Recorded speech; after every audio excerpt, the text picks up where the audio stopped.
गदर जवानी देखी बानी पागला हाई एही से दुनाली लेके भीरी बानी आई। गदर जवानी देखी बानी पागला हाई एही से दुनाली लेके भीरी बानी आई।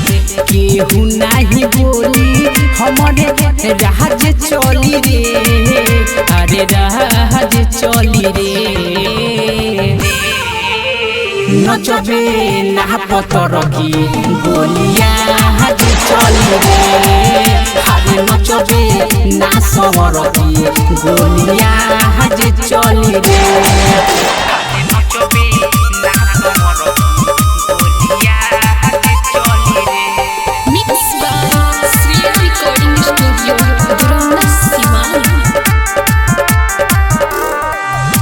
कई हम बारिश हम तो पदे हम नोट से अमन कत ताजा गोरी चुमा दे के ओठ से हार दे कई हम बारिश हम तो पदे हम नोट से अमन कत ताजा गोरी चुमा दे के ओठ से।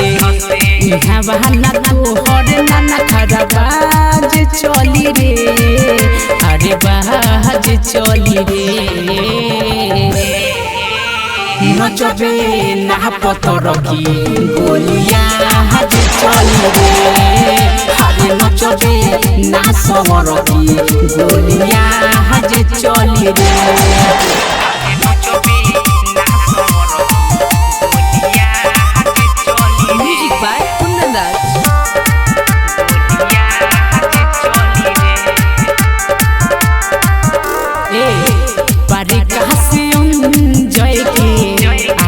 कौन खो खदी आदम बाटे कावाना में आके हम के रोक दी।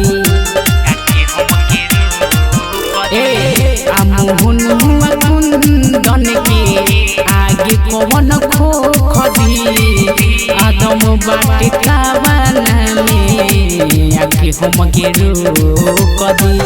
धीरज दीवाना पर सभे नाज करी रे, अरे नाज करी रे।